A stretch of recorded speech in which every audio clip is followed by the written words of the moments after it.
Welcome to Built to Last, the podcast where entrepreneurs share real stories about the triumphs and challenges of building enduring success. Hosted by Colby Jardine and Levi Lawrence. Hi, and thank you for joining us for another episode of the Built to Last podcast. We're super pumped. This is another one of those guests that we have lots of connections, but from a different region of the world and lots of different stories. As usual, we have these conversations where we want to talk about, important things that matter, but also that have no easy answers. And you really kind of have to have some shared experience to be able to talk about them. And there's not really going to be right answers. So our guest today is Antonio, and I'm going to pass it over in a second to get him to introduce himself because we don't like to read from the bio. And the bio usually isn't a really great representation of who they are. So we're going to pass it on. Before I do so, Colby, this is somebody that you've reached out to. Is there any, alley-oop that you want to give? Absolutely. I joined the EO Canada Bridge chapter, which everybody listening has probably heard us talk about a few times. And when I met Antonio, I felt like a gravitational pull towards his energy and his passion towards what he was doing. And I wanted to know so much more about him and still do. So this was like, a bit of a selfish reason to have you on here. But your story has just continued to make me kind of sit back in a chair and really think about things in a lot of ways. And, it's just been an absolute pleasure getting to know you, but I'll let you introduce yourself. And funny enough, I met you in Brazil for the first time, and your home turf. And it was just my first experience in Brazil as well. And it was just, the whole thing was absolutely life-changing, and I want to go back. But all that being said, I'll let you introduce yourself in a way that you'd introduce yourself today to a stranger. Amazing. Well, thank you so much, Colby and Levi. It's an honor and a pleasure to be here with you guys and with your audience today. So for everyone listening, my name is Antonio Lennert. I am an entrepreneur from Southern Brazil. I've been in North America for 21 years now, and I've pivoted my career a couple of times in the last 21 years. I am a creative professional. I started as a designer, became an entrepreneur in the surf industry, and have most recently pivoted towards coaching and leadership. And that's the business that I have now. So I'm really excited to dive in and talk to you guys about whatever comes up today. Where Colby and I are looking at each other with who gets to go first. Yeah, we're just first. I've had the pleasure of talking to him many times. So why don't you start, Levi? Well, I'd love to hear a little bit about your past, but and the way I'd like to kind of frame that up and give you a bit of a jump off point is you've gone, one of the things we're really focused on this year is talking to people about how they have gone through change as an organization, as a leader, as an individual. Managing that change is something all of us have in common, and it's really complicated. And you've gone through a number of changes, changing countries, changing, not necessarily careers, but your passion or your entrepreneurial project at the time. I'd love to understand when you knew, or if that makes sense, like when you came up and you made a major change of what you're doing with the professional side of your life. Did you know well in advance and it happened like as a plan, or was there's these big moments where everything had to change, like these big milestone points where you change directions? You've had a few of them just from your intro, and I just love to know how you navigated that. Yeah, that's an excellent question. I mean, I think I can see three major changes in my life. The first one was when I realized that I had to leave Brazil to become who I was, to be accepted for who I was. And this was at 20 years old. That's when I decided to pack up and leave. And I spoke with my parents. They supported me, and they basically got me a one-way ticket to the United States. My dad gave me $800 to start my life, and I went. And that was the first time I pivoted course because I just back then I couldn't see a future for me in Brazil. The second pivot was when I was already living in Toronto. I went to university in Toronto. I had a design firm, and I had my design firm for about 3 years. And that was my dream. When I was living in Brazil, my dream was to move to New York City or to London to finish my design education, to have a design firm. And I knew I would have reached the top when I had my own design firm in one of those cities. It ended up being Toronto instead of New York. So same thing, just without all this stuff. More snow. Yes. And yeah, I finally had my design firm and we were doing really well.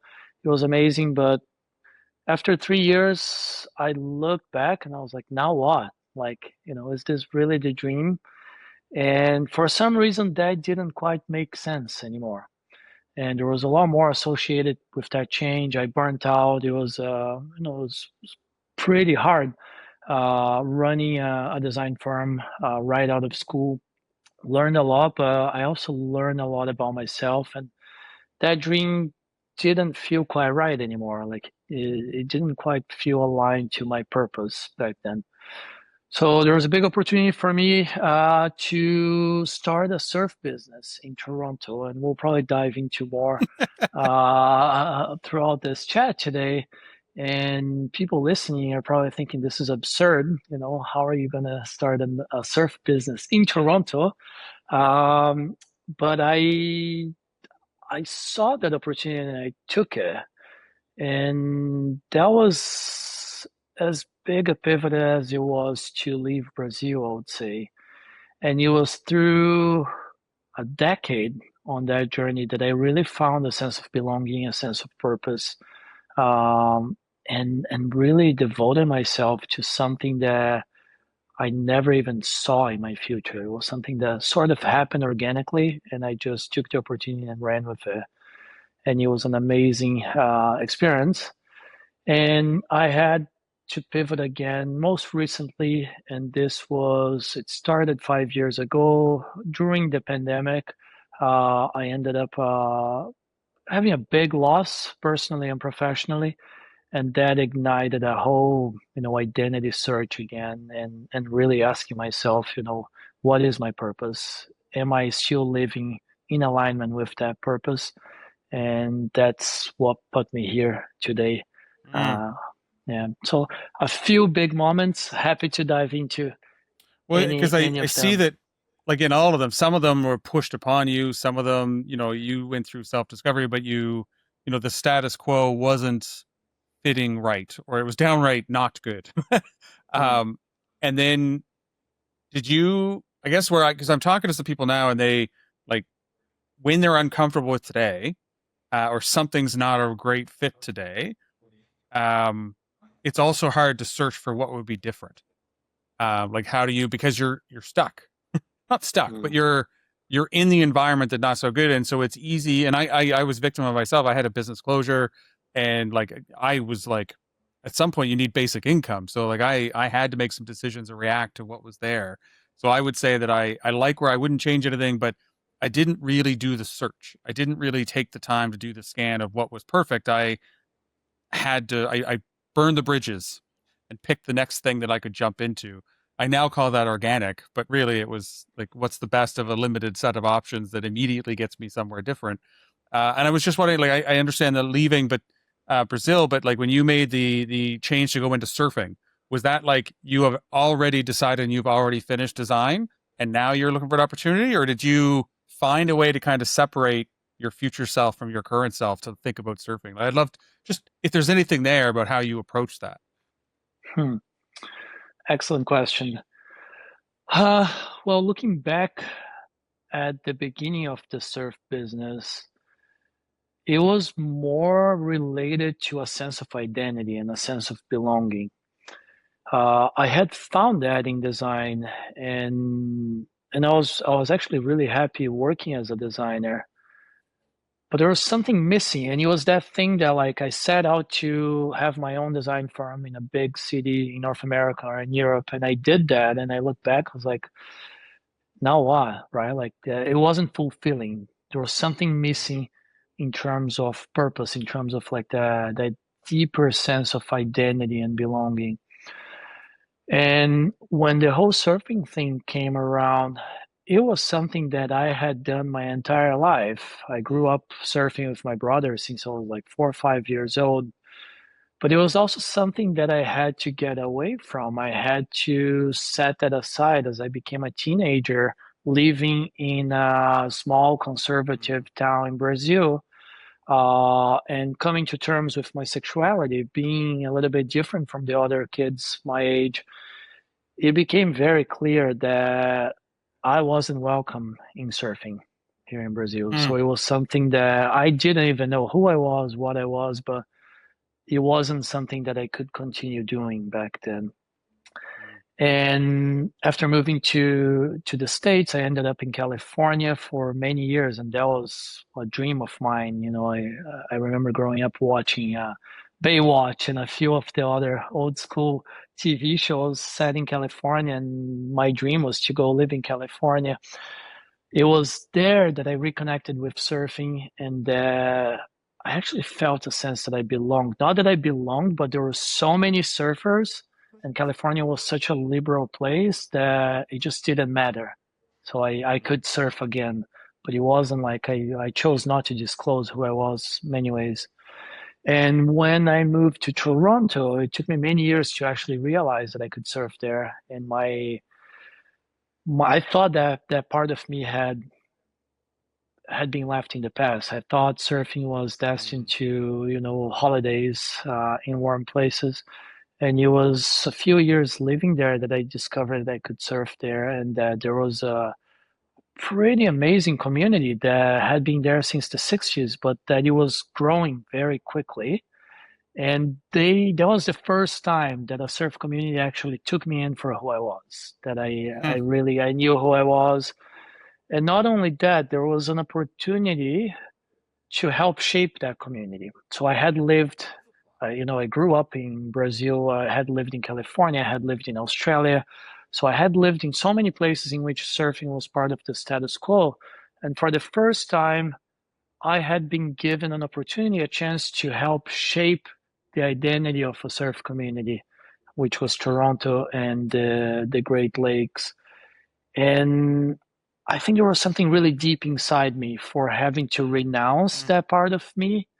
That was such an integral part of me growing up, having to set that aside because it wasn't safe for me to do that anymore. And then now I was on a completely different, like in a new position in which I could actually, not only was I accepted, but I could create a space for other people like me, other minorities to be accepted. And that became a purpose for me. And Mm. I think that's what drove that change. And it was really scary to leave it all behind, like to sell the half of my business to my business partner and to say, you know what, I need to invest on this wild idea of a surf business in Toronto because this is what I need to do right now. Mm. Wow. Yeah. Wow. And it's so interesting that you loving surfing in Brazil, but also hating it for certain reasons is like must be a strange place to find yourself. Like I just couldn't imagine that like kind of battle as a young person of like kind of, were you keeping that in that whole time or were people aware at the same time? No, I was keeping it all in. Like, nobody knew. I didn't even know who I was, what I was. I was just a bit different than the other kids. And, they would pick on me and, I suffered bully a lot in surfing through, middle school and through high school. So yeah, like I wouldn't say that like, it was a love and hate, like it was just love, but there was a lot of hate projected on me, Right. you know, by people who, were part of that community that I used to be a part of, but for some reason couldn't be a part of anymore. Right. Gosh.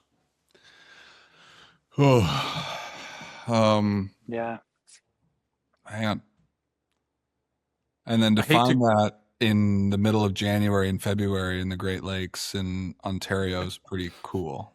So I know this is going to take us from deeper to shallower, but I didn't actually realize when you said surf business in Toronto, you actually meant surfing in Toronto. Yeah. For anybody who's not aware and you Google, Toronto is very central to a very large body of land. I thought, because I know some friends who have landlocked surf companies that are destination travel, selling of supplies, you know, I'm going to need the 30-second version of what surfing industry is. What do you surf in Toronto? That's an excellent question. I'm sure a lot of people are wondering. So we surf on the Great Lakes. So the Great Lakes are pretty extensive, that they have enough water surface that on really stormy days, we can get waves just like the ocean gets. So people surf in Toronto, people surf in Georgian Bay, like Collingwood area, people surf on Lake Erie, Lake Huron, Michigan, so like Chicago area, Cleveland, Ohio. So pretty much anywhere, Minnesota. So it's people have been doing it since the 70s, like it's nothing new. But in the last, I'd say 15 years, with wetsuit technology becoming so good that, we get to surf in Alaska or in Canada or in Iceland, in places where, it's extremely cold. New places have emerged as possibilities. And in Canada, people also surf on rivers, right? So like Montreal, Ottawa, Winnipeg, not Winnipeg, Calgary, they all have standing waves on the river. So there is pretty much, these days, you can surf on pretty much any body of water. Like even like Lake Winnipeg has waves. So this became more popular when social media became more popular, because people started sharing and started, connecting people from different parts of, the lakes and rivers. So that's how the business was founded. It was, on the idea that we could surf in Toronto, and there were a lot of people wanting to do it, but there was no one like educating and showing people the way how they could do it, what gear they needed, how could they do it safely, because the Great Lakes, like when it gets wavy, it can get pretty dangerous. So that was the premise of setting up Surf the Greats. But you also sold surf gear. Yeah, so in order for it to work, we had to create an entire ecosystem, right? We couldn't just have a shop selling the gear. We had to educate people. So we set up a surf school as well. We set up a shop that was a community hub. So we had a surf shop with a cafe. People will come by before and after their surf lessons or their surf sessions. We had a surfboard shaper working with us in the spot. So there was a shaping bay, which is the place where they make the surfboards, right next to the cafe through a glass wall. So people would grab a coffee and like watch a surfboard being made in downtown Toronto. And then we would do a lot of events. Like we were working with people from the community to build a community and to build a scene. And that's what we did for many years. We're educating people, we're creating that community, and we're empowering people to live this dreamy surf lifestyle in a place like Toronto that is the complete opposite from the surf lifestyle. It's so different. It's so, yeah. Yeah. All I think is big city, and it doesn't fit surf. Yeah, well, even when you see some of the footage from it, it still doesn't really compute in your brain, like because there's literally ice that you're kind of trudging through to, to start surfing in the first place. And it's mostly like it's better waves in the winter, if I'm not mistaken, right? Correct. So the season starts like in September. So hurricane season in the Atlantic, in the Caribbean, starts to bring some pretty significant storms, September, October. And then Toronto gets really good through the winter months. So when it's really cold, and all the days when, you would look outside through your window and say, I'm going to stay inside and I'm going to watch a movie or read a book. It doesn't look very nice out there. Those are the days that we would be out there surfing. So it takes a lot of dedication, takes a little bit of craziness, but we are pretty healthy, tight knit bunch there, I would say. So it sounds like this was, a lifestyle and life purpose shift for you. I talked to lots of people, like, they're not driven by money, but like, was this did you see the financial opportunity, or was this like, this is not just about the money, this is really about a balance or like a lifestyle? Where were your thoughts on this? Like, I don't want, like, I'm sure you could make profits at this, but it didn't sound like that was the driver. How was your mindset on that when you were leading a design firm to a surf company in a community that doesn't have the ecosystem? Yeah, it was definitely not financially driven. It was a passion, it was a sense of purpose, and to me, it was something that I needed to do. Uh, and as I devoted myself to it, it actually started to grow, and it gained traction not only on the Great Lakes but in Canada. Like our e-commerce platform actually became fairly profitable, and we started working with being part of the surf community, not only in Canada but globally as well.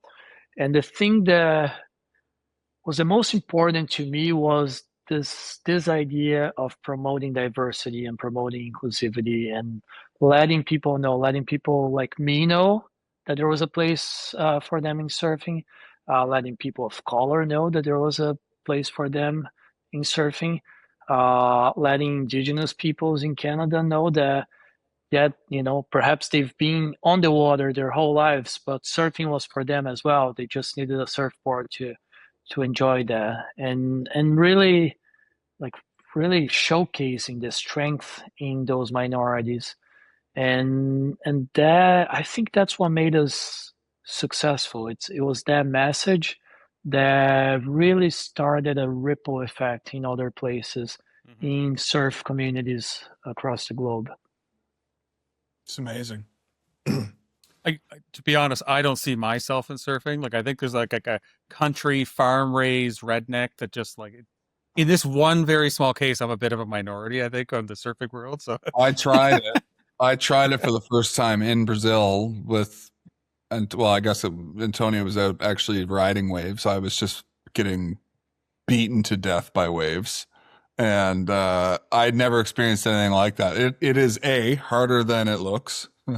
And like, I skateboarded and still snowboard. And it's just that there's some timing and stuff that you just have to understand. It's just, there's like, I think once you get the timing, that's like, it's got to be at least 30% of the battle.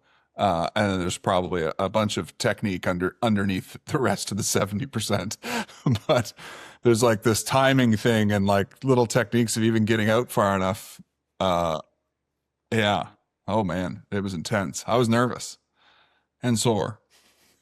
Yeah, I thought you did great. The whole group did great. We took our whole EO chapter out for a surf lesson here in Florianopolis, and I think people did amazing. There were so many people getting up and riding waves, and you could just see if they had done the just terribly, if they had been just terrible, I bet you would have said the same thing. Well, I got like, there was some bruises the next day. I felt like I was assaulted by the ocean. It was like, yeah, assaulted by the salty ocean. The board had gone sideways, and I was so tired from trying to get up on it. The board kind of floated in front of me, like this way, and a wave took it and just turned into a actual physical wall that just took me out. It was, yeah, some good stuff. I'm sure somebody had a laugh over it, but I did get up. And I picked up, like, so you own the design firm, but I heard you say you sold it to partners. So did you start that with partners as well? Yeah. I had a business partner. We met in university, and we were connected by one of our profs to run I went to OCAD. It's the previously known as the Ontario College of Art, and then it became OCAD Art and Design. So we met. We ran the OCAD student press for 3 years while I was going to school. And then when he graduated a year ahead of me, we had been freelancing together already. And then by the time I graduated, we had already landed the hospital for sick children as a client. And that was when we decided to open the studio. We're like, all right, we both thought we were unemployable. We never saw ourselves as Do you still working. think that? Yeah. I don't think I could ever hold down a job. So I definitely need to have my own business. So neither of us saw possibility for us at the design agencies in advertising agencies in Toronto, and we already had one pretty good client, so we just decided to start our own studio. And we had a great ride. We worked together in that business for 3 years. And then you had a partner with the surf company. I did have a partner with the surf company. This was his name is Marcello. He was part of EO actually. We met surfing. He was an expat from South Africa, so very similar. There are a lot of expats in the surf community in Toronto. We all end up there, think our surfing life is over, and then discover the waves, and then there is an immediate connection. He was in sales. He worked for Accenture, and we met. We totally hit it off. We totally saw the opportunity, and we drew from our background, coming from places like South Africa, Brazil, where surfing is part of daily life, and decided to do it. So we started doing it on the side. We went down to Costa Rica and did all the training to become certified surf instructors by the International Surfing Association. And then we came back and basically started running like pop-up shops and started an online surf school. And through this process, he ended up leaving his business, his job, to come and work at a design firm. So the three of us were trying to navigate how we were gonna make that work, the design and the surfing business. In the end, we realized that my passion was in the surf business, and I was willing to have a go at it without knowing where it would take me financially. And they both decided that they were going to stay with the design firm because that was a more certain future for them and more aligned with what both of them wanted to do. So that was the split. They still have the design firm. They're doing great. They've grown quite a lot in the last decade. And then I went on my own way with the surf business. Wow. So you were like, you know what? Screw it. I got to do this. We'll figure it out. And it's important, like even in the way you introduced at the beginning, I think it would be easier to think that you treated it more lightly, that you like left one thing and started another one, but you had validation and testing, and like you had some, you weren't making a complete leap. It wasn't like a full roll of the dice. There was some you knew that the community had the potential of being something amazing and contributing in that way.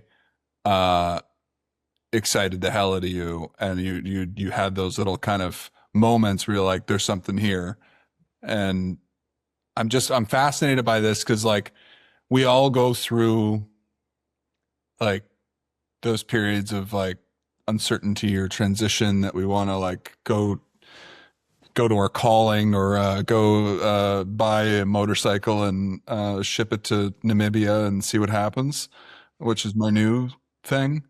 But it's funny, and like I'm like, wait a second, I just turned 35. This isn't quite midlife crisis, but maybe it is.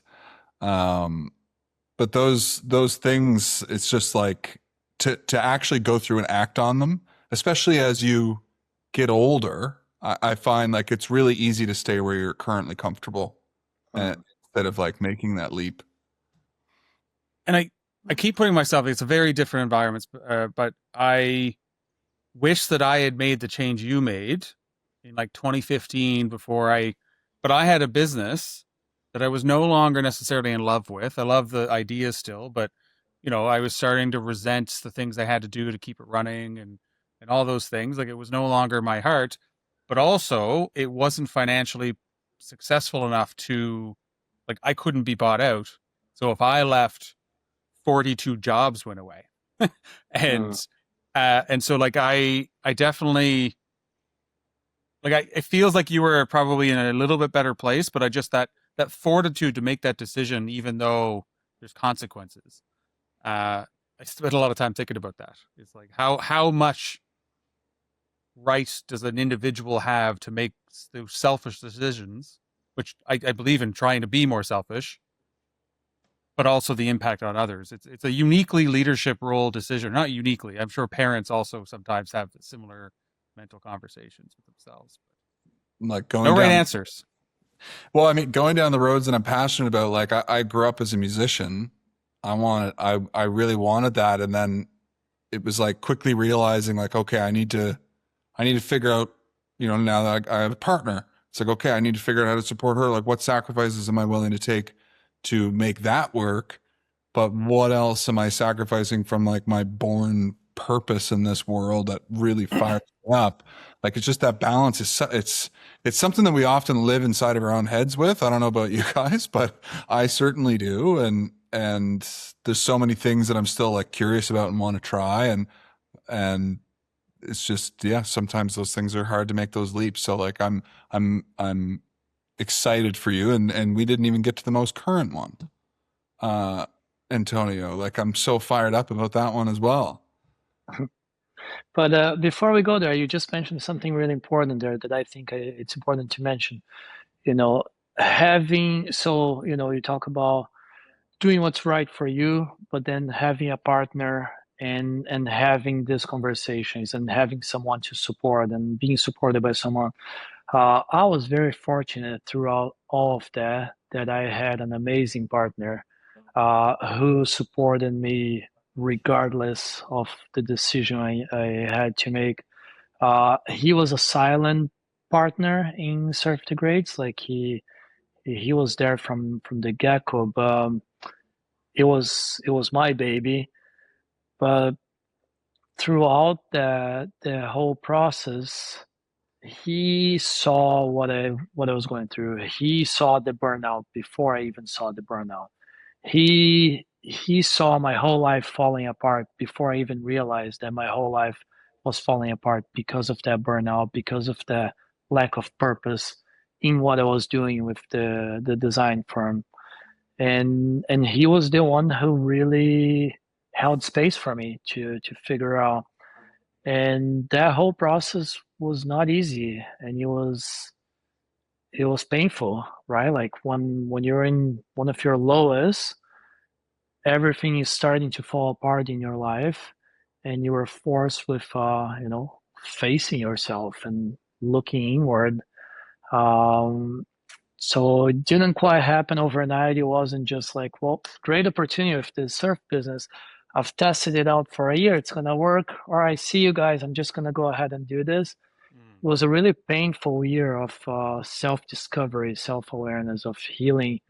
We took like a 3-month mindfulness-based stress reduction program to get back on track, to even like stabilize. From that, I went to a 10-day silent meditation retreat that really was like hitting the Control-Alt-Delete of my system and, giving me an opportunity to see myself differently. Through that, I had the opportunity to go and spend the winter in Costa Rica. I'm like, I'm going to go and I'm going to go deep inwards. And I went into a 200-hour yoga teacher program. Never thought about teaching yoga, but I was like, I'm going to give myself permission to get to know myself through these teachings, through something that resonates with me, through something that had already been a part of my life for the longest time.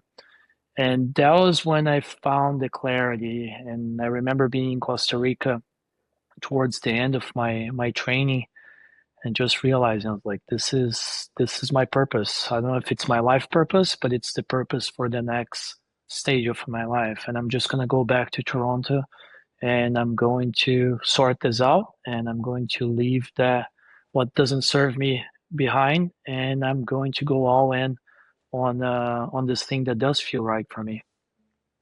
I'm glad we got a second to like go into some of the steps. Like those were huge steps in giving yourself space and clarity that I've never had that.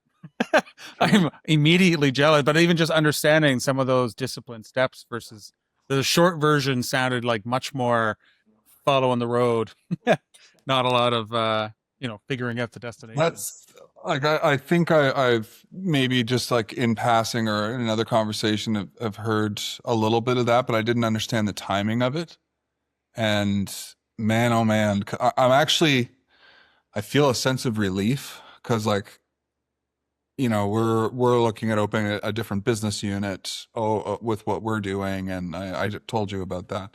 And yeah, it's just like when it feels like there's so much happening at the same time. Like when you mentioned like doing a silent retreat for 10 days, like my body just like melted into the chair. I was like, I'm just going to pretend maybe after this that I did that. And like, it's just, that sounds incredible. And I'm also, not even sure I would survive that.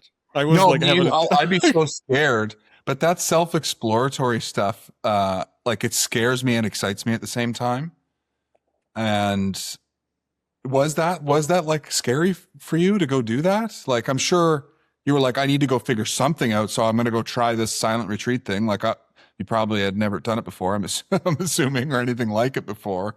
But like any of those things, even the 200 hours with yoga and what was the other one? It was the silent retreat, and then you did a program for de-stress. Yeah, MBSR, mindfulness-based stress reduction. Huh. Write that down, Colby. Yeah. Yeah, I would say like I've done a lot of difficult things in life. I've ran marathons, I've competed in a half Ironman, I've done a lot of things that really require a lot of resilience. But that 10-day silent meditation retreat was something that I did not think I had it in me to get through it. And it was the hardest thing I have done so far. It was also the most profound thing that I've done towards self-awareness and towards really getting to know myself in a deeper spiritual level, you can say. Like when you sit with yourself for 10 days without being able to talk to anyone, without being able to read anything, without being able to write anything, it's just you and your thoughts. You learn a great deal about yourself. I'll tell you that. I would challenge anybody to try to do that for 10 minutes. Honestly, like checking phones, like what the defense mechanisms we have to escape our own thoughts that we've built up. That's a terrifying thought. So at what point, so your 10 days, at what point were you thinking of like, I don't know if I can do this? Daily until about day 5, I thought about giving up several times. Even on day 1? Yeah, even driving there. Like I drove there for like 5 hours on my own. And I'm like, what am I doing? Like there's no way I can sit through this. And like it's extremely painful, right? You're sitting upright for 13, 15 hours a day. And this is Vipassana. It's like one of the most strict meditation retreats there is. So they're very like you have to be so you need to be held accountable and you need to show up and you need to meditate, and they feed you 3 meals a day And other than that, you are in the meditation room in your little pod, sitting upright, meditating. Um, and like the pain in your body from sitting upright. I remember the first 2 days, it was excruciating just from sitting, right? But you start to feel your whole body.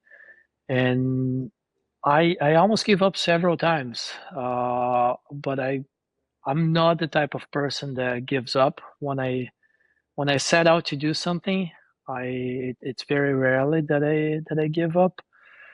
So I just stuck with it, and it was around day 5 that I had like this breakthrough. It was, people describe like there are situations in your life. Maybe it's like before dying or something that your whole life flashes in front of your eyes, right? Like that you just see everything. And for about 2 hours when I was meditating, it wasn't a film, it wasn't like the visuals, it was like that state of consciousness took me back to all the situations that I needed to see, all the things that I had done to people in my life that weren't right, all the things that were done to me that weren't right, that I had to become aware of.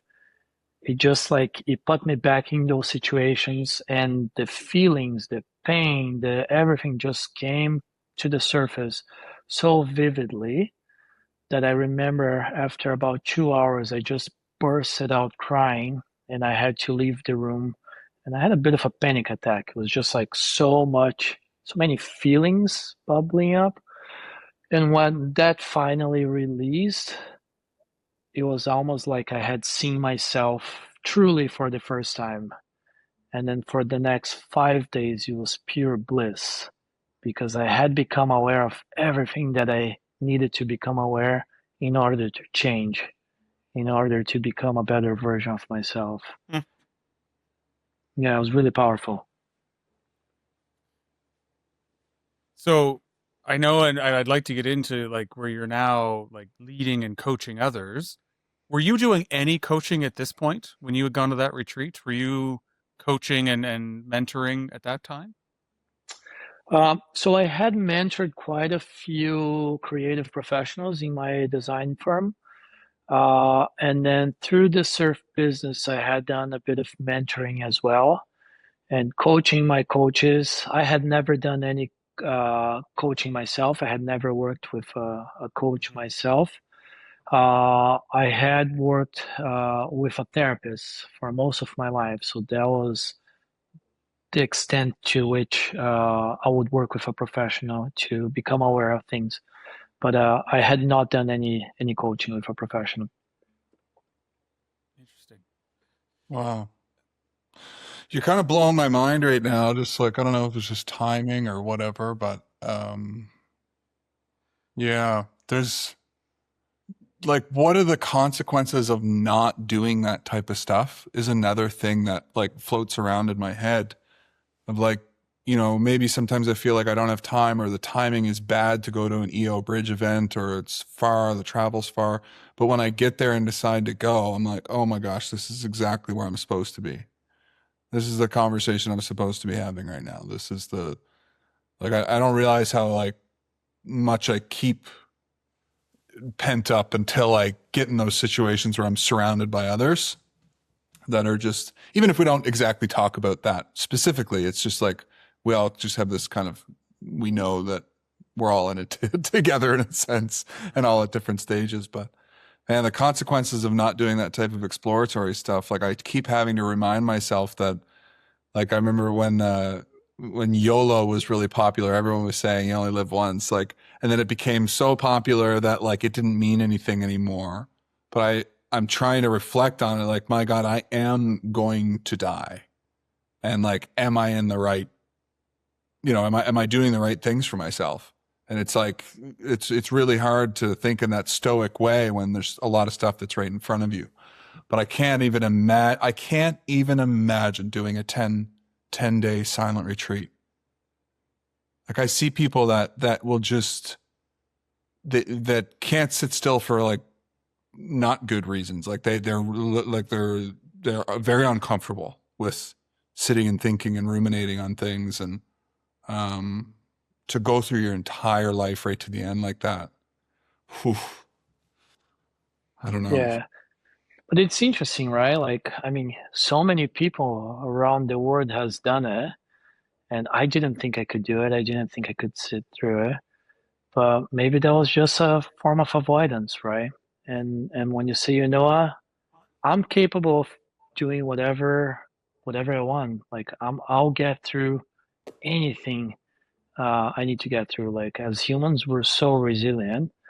And when you shift the mindset from I can't do it, I can sit still to what would happen if I sat through that? You know, what would changing me? So I think everyone is capable of doing that. And I do feel like the world would be a much better place if everyone went through that once in their lifetimes. Wow. You know, you made me think when you said that, sitting through that uncomfortable moment, it's like when you go for like one of those deep tissue massages, you know, sitting through that excruciating pain for 20 or 30 seconds to get to the, yeah, like a less tense muscle. Wow. So now that I have a better understanding of like the level of self-investment that you have had in past, I'd love to now think about your most recent change. Like what exactly are you doing now? And you've completely left surfing, is my understanding. You're now completely, this is new Antonio 3.0. It is. I am still a surfer. I still surf regularly. I was in the water yesterday. It's still a huge part of my life. I would say it no longer defines who I am. I think I'm much more than a surfer. For the longest time, my whole identity was attached to surfing and to being a surfer. So now it's just part of my life. It's something that I'll probably do until the day I die, or I can't get on a board anymore. But yeah, I have shifted away from the surf industry. I feel like my contribution to that industry as a whole is done, and I feel very proud of the work I did. But along the way, you know, my whole healing and my whole becoming started back then, like, you know, in that first pivoting. And through the surf business, 10 years, it was 8 years into the surf business. That was the thing that really happened that ignited this new pivot, which was my former husband, who was also a silent business partner at Surf the Greats, passed away from cancer, and that was a very difficult moment. I would say that was the lowest of the lows in my life, and we were on top of the world with the business. We were known globally about the work that we were doing. Financially, the business was doing really well. We were planning on opening another shop in Vancouver, another shop in Halifax. Uh, we were doing a lot of like surf camps. They're all fully subscribed. Uh, it was taking off. It was something that we had started from zero and never thought about, you know, turning into a multi-million dollar business. And it was becoming that. And two things happened. One, the pandemic happened, and that really shook up our industry. And then a year into the pandemic of, you know, having to pivot every 3 months or sometimes sooner, my partner was diagnosed with cancer and passed away within 6 weeks from being diagnosed. And so that was the beginning of the big life change for me, because we had been together for 14 years, in life, in business. You know, we were an entity. Everyone knew us as Lucas and Antonio. We were the gay couple who had the surf business in Canada. So it became really difficult to just even look at myself like once he was gone. and to even have an idea of who I was, right? Like, who am I now? Like, is this surf persona is still who I am? Does this business still suit me? Uh, can I even show up to this community that I have built now that the most important person in my life is gone? So that led me to a an even deeper journey of healing and self-awareness and rediscovering who I was again at 40 years old. So that was when I found my first coach, my mindset coach, and I began to work with her. That's when I found EO, which has been the network and the group of peers that have held me through the hardest days of my life and have shown me that I have what it takes to rebuild myself and to reinvent myself. So it was through this process of going through it, right? The only way through healing is right through it. There is no bypassing. There is no going around. Uh, that I really figure out who I was and what my purpose was. Still don't know if it's my life purpose, but it seems like it's my purpose for the next chapter of my life. Mm. And that's an amazing feeling to be able to look at everything that I've gone through and to see how I came out on the other side and to be able to hold space for people like me to go through whatever inner work they're going through, to whatever journey they're going through, so that hopefully they can get to the other side as well.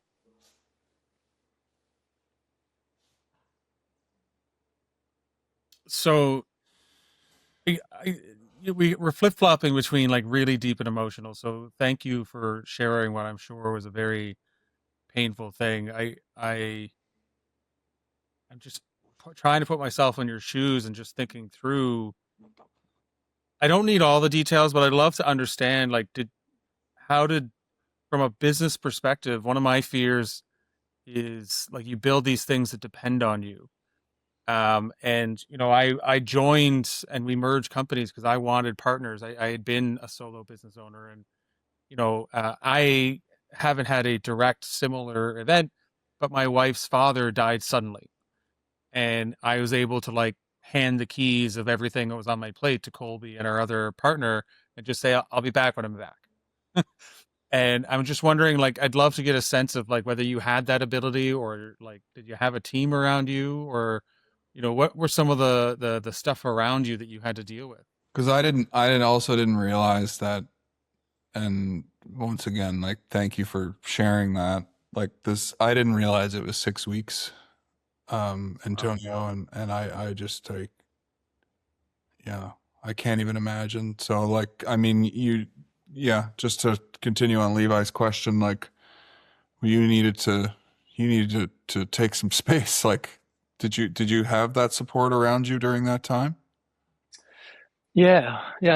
Thanks, guys. It's interesting. I mentioned to you in our initial call, like I have been a lot of podcasts in the past when the surf business was going really well. And since everything happened, I've been invited to a couple, and I just couldn't do it because I wasn't ready to talk about any of those things. So when Colby reached out to me, it was the first time in 5 years that I actually felt ready and felt safe to come here and open up with you guys. And it feels great. It feels cathartic, and the pain's behind, right? Like I'm on the other side, so I can look at it from a completely new perspective now. But we had an amazing team back then. So back at that time, I had about 15 employees, um, which was remarkable for a little surf shop in Toronto. No, 15. Okay. Yeah. Between surf instructors and the cafe staff and the shop staff. Um, and they were like a second family to us.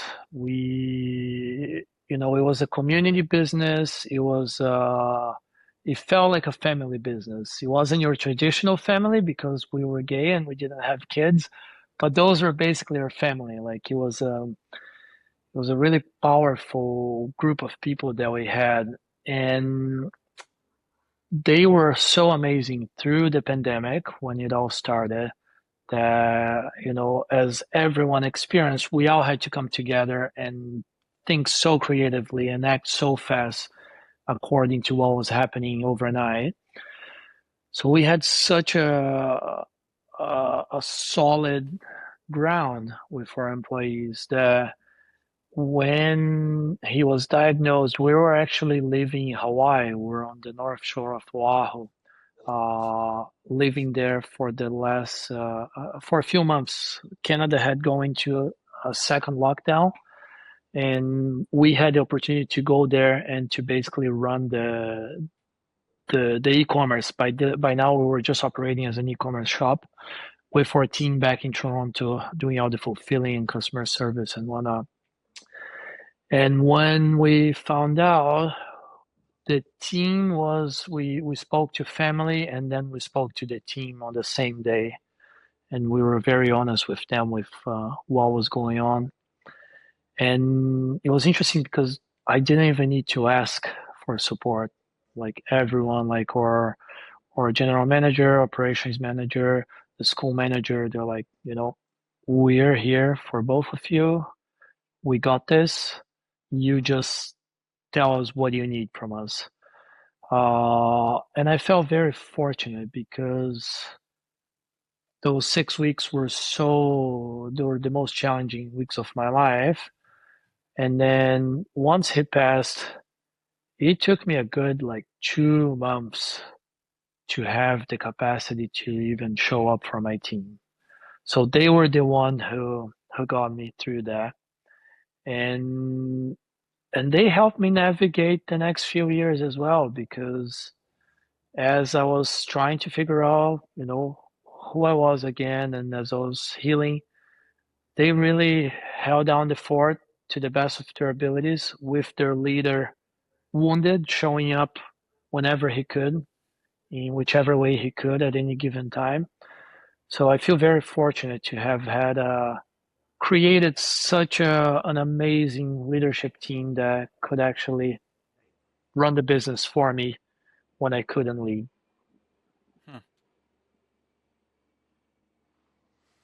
It's amazing. It sounds like a movie, Antonio, honestly. Well, so I've not been a coach, but I've done a lot of peer group moderation, facilitation, some of these similar to what you've done. And I cut something similar, like I'm good in certain areas. And I was like, it's not because I'm really great. It's just because I got more road rash than you. Just, it almost needs a certain amount, or my belief is you need a certain amount of hard things in your past to be able to kind of relate to it. I don't want to over glorify it, but it's important to have that life experience. Absolutely. So just to get a bit of a snap of what you're doing today with coaching, and maybe because it was what was like the connection between EO and going towards the coaching? You became a moderator trainer, and also actually just give me that little snapshot of a story, because I don't really exactly remember, because you got really into the EO stuff and then the coaching kind of was coming out of that as well. Yeah, so when I was introduced to EO by our colleague Julie Mitchell, who had been in EO for about 15 years back then, this was 5 years ago, we sat down for a coffee and she told me about EO and she told me about Form. And when she described Form to me, I stopped her and I said, all right, I'm in. What do we need to do? And I remember this was a Wednesday, and on Friday we had our second ever EO Canada Bridge retreat in Quebec City. And she's like, "All right, let's get the paperwork sorted, and can you come to Quebec City on Friday?" I was like, "Yeah, let's make this happen."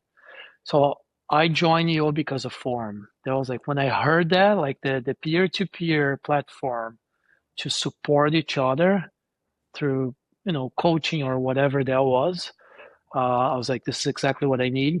I'm alone. I'm operating in a silo, and I'm gonna need support from people who get what I'm going through. And I remember doing my training for Forum and going to like 2 Forum sessions in the first few months, and the effects, the positive impact of those sessions in my life were so great that a lot of things began to shift already. And Julie has been a mentor to me for the last many years, and especially in my EO journey. And she was the one who even told me, she's like, you should, like, there are many ways that you can go in EO. There are many paths of leadership for you to develop yourself. I think Form is your product. Like, that's probably where you should go. And she was so right, and it felt so right. So I really went deep into Forum. I became Forum co-chair in our chapter. And then 3 months later, our chair left the chapter and I became the chair without no experience. So in good EO way of being, just deep end, go figure out how to do this Forum thing. And I remember speaking to one of the Forum trainers who did my initial training, because I wanted to do what she did. I wanted to become a Forum trainer. So she was really nice. She sat down with me. She's like, "Well, you need to be in the organization for at least 3 years, maybe 5 years, but this is how you can become a Forum trainer." And it was through that work in Forum that I really realized my potential and my skill as a coach to hold space for people, to moderate difficult conversations, to practice active listening, and to ask simple questions that will make people think deeply and think for themselves and come up with whatever decision they need to come up with. So that's how it all started. Like, it was that realization, and it was through Forum and through EO, and I just decided to run with it. So I spoke with a few people who worked as life coaches and executive coaches, and figure out different trainings that I could take, and took quite a few different trainings and certifications to get a good sense of what was out there. And it's been 2.5 years now that I've been coaching. And finally, last year, I felt like I had my methodology down. I had my target audience down. I knew the area of influence in which I wanted to operate. So that was when I fully launched my coaching practice. And so along the way, like I was looking at your LinkedIn, and now that I know so much more about the layered journey to this point, I even more so want to ask this question, but I had it noted down regardless. So I've done the moderation, I've done the peer groups for 12, 13 years now. And there's areas where I've got lots of learnings or exposure or shared experience. And I'm trying to decide if I want to do more of that or do some of the certifications or more academic education pieces. And I noticed that you have a blend of the two. And so, especially now with a little bit of hindsight, because you've recently done like some coursing certifications and some, like, you actually went back and did an MBA, which is a big one on my mind. Is there value in an MBA when so many of the things I care about are changing so quickly? And just your approach with the blend of education and network and personal relationships, getting to where you're at. Maybe the easiest way to ask it is, now where you've got to now, do you think those education courses, those certifications, were valuable, or you needed to expose yourself to them to see? It's an excellent question. I mean, I've always been a bit of an academic. Like I love learning, and I really love studying and really diving deep into um, you know courses and degrees and whatnot. When I decided to do my MBA, my late partner knew a lot about business, even though he wasn't he was a medical doctor, but he just had a way with finances and with business that it was remarkable. And when he passed away, I knew that I was going to have to learn some aspects of running the business that were natural to me. And I had always wanted to go back to school and get a master's degree. And I was in my second successful business already, and I had zero business education. All my education was in design, and they don't teach us any business. They don't teach us any entrepreneurship in design school. So I decided to get my MBA so that I could actually learn the theoretical ways of running a successful business. Um, and I actually used my MBA, I used my business as a case study for almost every single subject in my MBA, which was amazing because I could really apply that knowledge and bring that case study to my peers and to my props, and get their experiences on, running a business or solving those specific business problems. So for me, that was a huge step. It was really difficult. It was like 16 months, and this is like me trying to run a business, me still healing and trying to, pull myself together again. But I think it was one of the most powerful things that I did towards this change. It really empowered me to, like, with so much knowledge for not only for coaching, but like I coach leaders now, I coach entrepreneurs now. So I understand business not only from building businesses, but also I understand the theory of running businesses in so many different areas.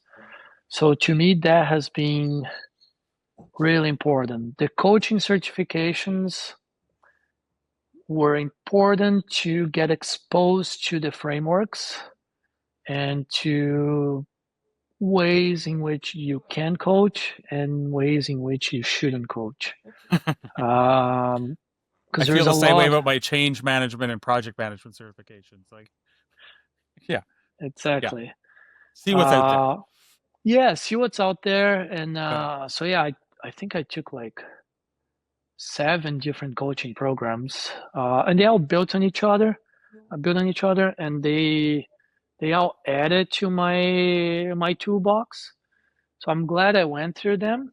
But I feel like it was a lot more of like my personal journey, what I went through, that is giving weight for the work that I do now than the actual certifications. I think they have given me like a more tight, a more contained framework that it's easier to create from A to B to C, and to be more effective with my clients. But I think my life experience weighs a lot more than the actual education.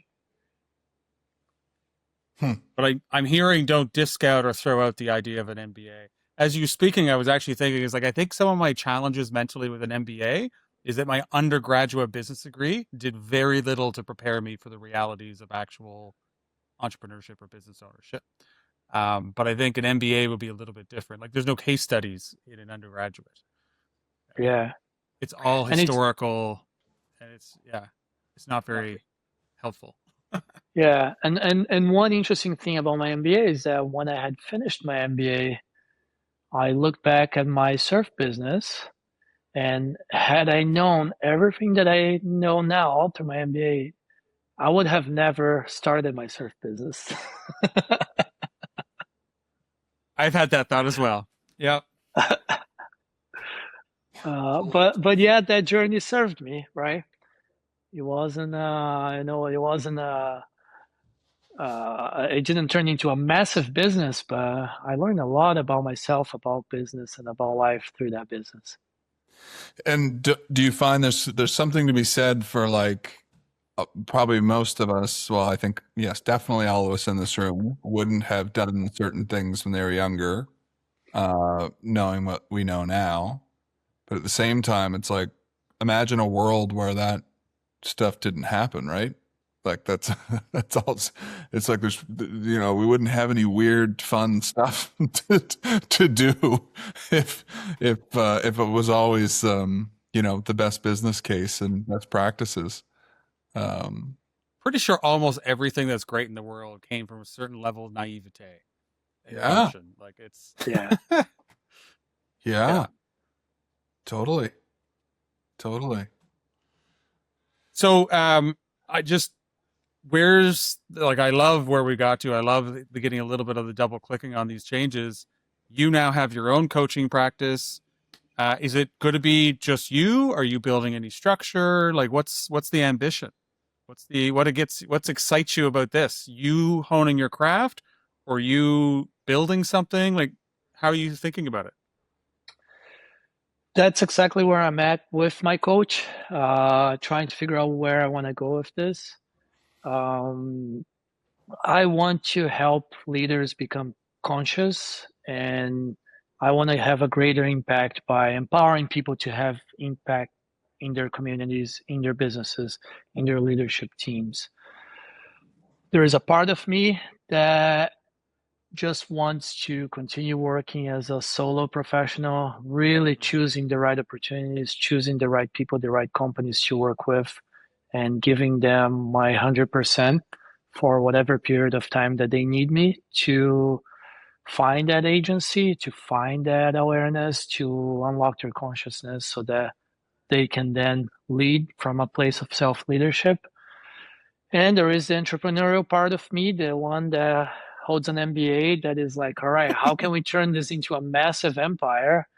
I don't want to become the next Tony Robbins, but I do feel like I have a very interesting perspective, through all my knowledge and this methodology that I'm putting together and the way that I'm working, that this could easily become a system that I can teach other mentors, teach other coaches, and we can really scale this in many different ways. So that's the question that I'm sitting with currently, and I don't have an answer. And I think both paths are extremely valid, and they each have their pros and cons. But I feel like I'm not going to put too much pressure on myself to figure that out now. For now, I just want to get really good at what I do and really hone into that craft. And I have a feeling I'll find a way organically over the next little bit. And it will all be related to sitting with that question and really trying to understand, what is my purpose for the next 10 years, right? Yeah. No, that makes a lot of sense. And that's great because being just wanting to get excellent at the craft and enjoying the hell out of it while you're doing it, like, absolutely. Why not? And the answer is probably somewhere in the Goldilocks. Like it's, below empire and above single shingle. Like there's probably something there. Yeah. I agree.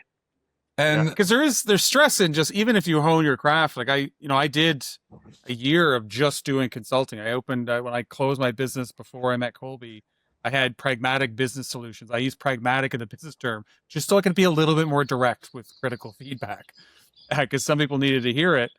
And I got lonely in the work. Like I wasn't lonely because I had lots of people like I was talking to, but it was always a little bit more transactional at the end of the day, even if it was like a trusted advisor. And I didn't have a team. So if I got sick, everything fell behind. Like there was no way to escape the pressure. So, hiring one or two people came from, I just wanted to be able to focus only on the work I enjoyed and less on the full day to day. Yeah. Yeah. Yeah. There wasn't really a question there. Antonio, with all the things that we just kind of went through, is there a way that you now think about change? Because is there some things that kind of bubble up of like, how do you, when you're talking to people now, like, you've gone through and done so much, when you start to think about that word, you can take that question however you want, but like, what is that starting to mean to you now? And, yeah, I'd love to hear you. You just interpret that however you like. Well, I think change is terrifying. I think as humans, we're predisposed to not changing, to doing things the way we know how to do them, to stay in our comfort zone, to stay in that safety net. And whenever there is an opportunity to change, whether it's imposed upon us or if it's something that you realize that you want to affect upon yourself,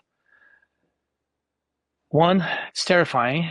It's a lot easier to keep things as they are than to go into the unknown. But I also think change is just a daily occurrence in life. Like everything changes, right? And I think resisting change is futile because we can hold on to something that happened now because it's gone. The next time it happens, it will be different. So what I have learned from change is really like staying true to myself, accepting that it's inevitable, and then really figuring out, how can this change make me better for the Antonio of tomorrow? Mm-hmm. I think that's a very philosophical answer to your question, but That's perfect. It's what came from within. Yeah, it's interpreted perfectly. I think it's important for people to hear that even people who have gone through huge life pivots, that change is still scary. Like I feel like a lot of people in our different situations, like you have had or do have employees, or you are the expert who are advising or giving advice or coaching or mentoring others. Like there's a certain expectation of putting on a mask of false confidence. And I kind of assume that you would be open, like that little bit of vulnerability of just saying, yeah, it's scary. It's lonely. It's scary. It's hard. It's all those things. I think people seeing snapshots of people constantly and being more and more isolated, we start to have some pretty wild judgments on ourselves, and you feel like, you see certain folks, you're like, oh my gosh, everyone's so far ahead, or vice versa, or whatever. It's like, it's very difficult to, unless you're having these types of conversations, to put yourself in other people's shoes, and everyone's going through tough change. Absolutely everybody, even if they know it or not. It's like it's happening to you, and you're not doing anything about it. It's like, we've seen that play out a few times. Yeah. I have a question from something you said earlier, and it was around you having burnout. Coming into my understanding is like you were talking about towards the latter parts of being in the design, before you went into surfing. And I understand some of the things you did, but now looking back, what are some of the tools you now have to identify or be aware of burnout? I've gone through like hospital burnout as I closed the business, and I have a lot, like I'm a different person. Somebody once told me, and I ascribe to it, is, you don't always return to where you were. Sometimes there's scar tissue and you're just different. You learn how to work differently. And there's a whole thing around that, but I always love asking people who have been through real burnout, not just stress, but real burnout, do you have signs? Like, how do you identify? How are you aware? Do you have, even before you get into the treating it or like overcoming it, you got any sensors on? Absolutely. And I've been close to burning out again a couple of times since then. But the signs are clear. The one thing that I have learned not to let go of is my regular meditation practice, because that's the one way that I can really touch base with myself daily and see what's really happening at any given time. And the first thing I notice that goes is the meditation practice. So like I'm defaulting to my autopilot. I'm defaulting to those old patterns and behaviors that led me to burnout. I am no longer aware of what's going on in and around me. I notice my energy level drops significantly. My social battery is depleted. I don't have any energy to be around people. Have trouble sleeping, even though I'm exhausted. I tend to stay up, go to bed, wake up at 2 in the morning. I can sleep for a few hours.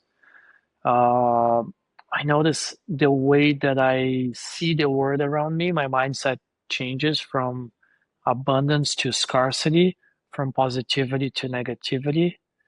And those are like all the things that if I make time for myself, if I prioritize my self-care, if I prioritize the things that bring me presence, that bring me the self-leadership, none of that happens. But the moment I let go of that, it's just a matter of time to find myself in that pattern. Luckily now I can recognize when I start noticing those patterns. I was like, okay, something needs to change. Let's prioritize what really matters here. And I can wheel back. And I also feel like for me, it's being the ability to be vulnerable and to speak my truth in moments like that. So like being on a board for you and experiencing burnout and just let people know, no, guys, like I'm not doing well. I need to take a back seat on this for the next few weeks.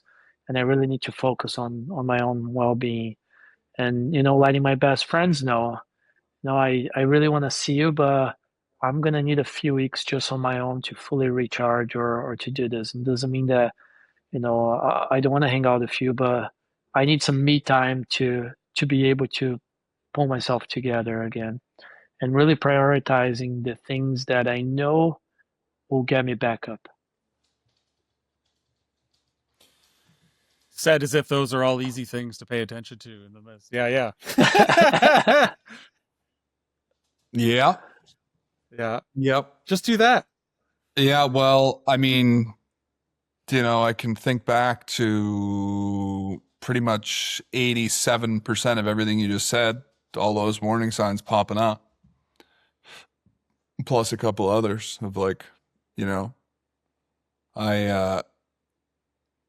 it's funny, like I've always retreated, in those moments. Like I just need to be in like my own little cave and I don't talk and I don't eat. And it's like just complete, hermit mode, in those situations until I can get like some thoughts straight and come back up to the surface. But like, I'm not sure if I've ever hit or what it's supposed to feel like to actually hit burnout. Like, I'm not really sure. Like, I'm curious if I've actually hit it and just went into my hermit mode until I felt better. Like, I don't really know. Like, because I've heard of some people being in the hospital. Like, I'm not sure if there's like, what are some of the things outside of that where like you might be experiencing burnout, but you're just like trying to muscle through it, in the most unhealthy way possible. Of like, you just said it, like go into autopilot mode of just like, let's just get through this. And I'm sure if you have certain personality traits, you can like hide things a little bit better, which I'm guilty of, a lot. So yeah, I don't once again, not a question. It's a hard thing to compare pain, right? Yeah. Compare things. Yeah, it feels so subjective, and like it, and you know, you're like, yes, there's people going through much worse things than me, but it's also the reality that I'm living in, which is like, sounds like I even feel weird saying it out loud. You know, there's so many people that are suffering, and yeah, it's an interesting place we find ourselves mentally, you know? Yeah.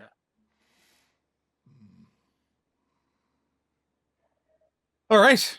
I need some more positivity. This is me. See, I wouldn't survive in the silent retreat at all. You notice I lasted 3 seconds.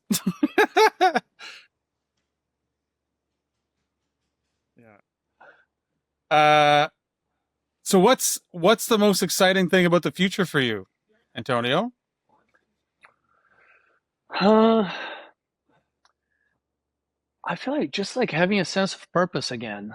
Like it's just been so amazing, like the last few months, like getting up early in the morning and just like wanting to get out there, wanting to work, wanting to, help people live better lives and make better decisions and get to know themselves better. Um, yeah, and that impact, I'm really enjoying. Like I split my time between Brazil and Canada now, and I'm really enjoying spending more time in Brazil now. I'm going to São Paulo tomorrow actually to make some connections there. I'm really hoping to bring more of my work to Brazil as well, because for the last 21 years, Brazil has been a place that I go and visit, but I can see a lot of use for the work that I do in the corporate world in Brazil, in leadership, in with entrepreneurs here as well. It would be so nice to spend more time here, working here, not just escaping the winter and being at my beach house. And definitely continue, on this path of leadership of EO. Like I owe a lot of my success and my rebirth to EO and to my peers. And I really want to find ways to give back and to continue growing with the organization, with my peers. And yeah, I'm just excited to see how this will all evolve. I just feel so inspired now and so filled with purpose. That work is just fun. Like it's Mm-hmm. every time I sit to work, I'm just excited, and so I'm really excited to see what happens in the future. Yeah, I'm looking forward to hearing the next chapter. Yeah, How it goes. me too. Me too. And is there a certain because you mentioned organizations and individuals, are you kind of working with both in a certain way? Like, do you work with like management and things like that? Is that what you meant by that? Yeah, so I do one-on-one coaching, and I have a limit of like 10 clients at the time. And then I am focusing on more like corporate leadership development as well. One area that I have started working in recently was partnership alignment. And this is something that I'm really interested in. It's fascinating because a lot of us entrepreneurs have business partners, and it's basically a second marriage, right? When you go into partnership with someone, like you're marrying someone on top of your marriage, and we grow as people over time, and partnerships evolve in different ways over time, and people change in different ways over time. So it's very common for partners grow out of alignment throughout their partnership. And I'm working on an amazing project right now with two business partners who have been in business together for 30 years and have fallen out of alignment. And that work is like, one, they need to figure out exactly what they want moving forward. Two, they need to figure out if there is an alignment moving forward. But there is also the work with their leadership team to figure out how we're going to realign everyone once and if there is the realignment between the two of them. So this has become an area that I'm really interested in, and I think it's an area where there's a lot of work that's needed. So I can see myself doing quite a bit of this type of work.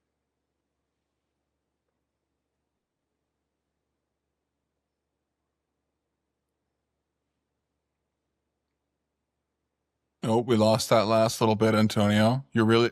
That last 10 seconds. Where did I stop for you guys? It started to drop out around the working with expanding on The working partnership with alignment. Yeah, I got the partnership alignment. alignment. And then it Yeah, dropped and out there I at the just end. find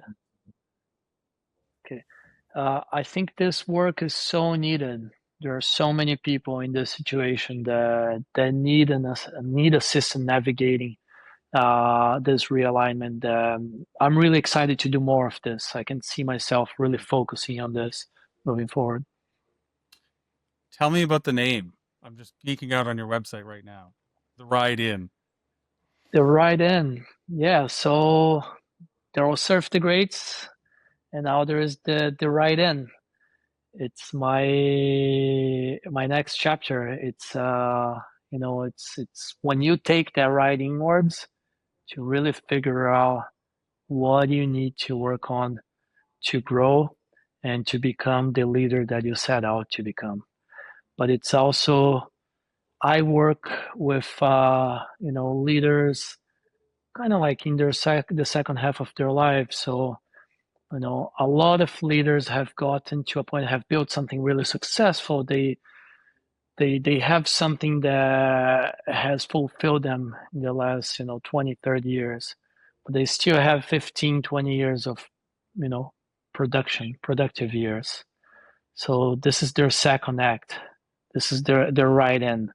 It's that moment that they really figure out what they want to do, and it's the final Ride In when you paddle back to shore. Nice. I love this. The quote you have is where science meets soul. Yeah. I love it. We have like where technology meets people, but like where science meets soul, where like the structure meets the people. Like the whole, like that contrast is important. Yeah. It's great. Anything you want to say, Antonio? I think we're coming towards the end of a really great conversation. Anything that you want to ask us or that you want to make sure we talked about that we didn't get into?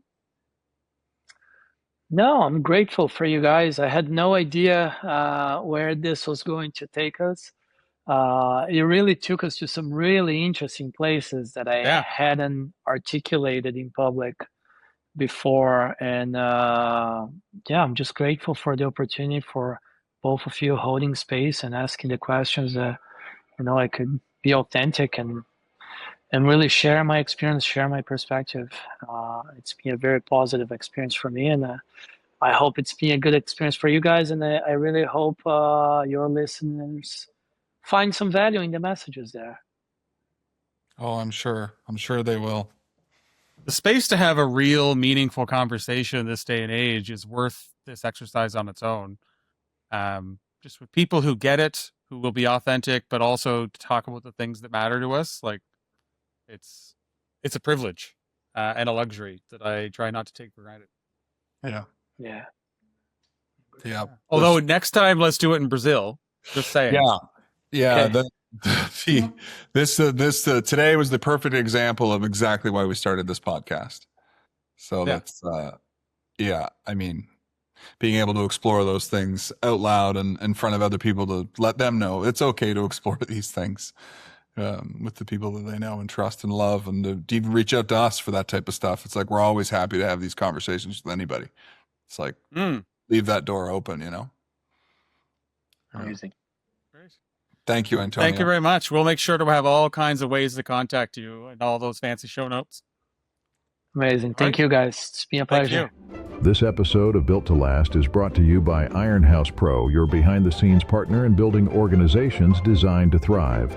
We specialize in solving the big challenges, the small annoyances, and everything in between.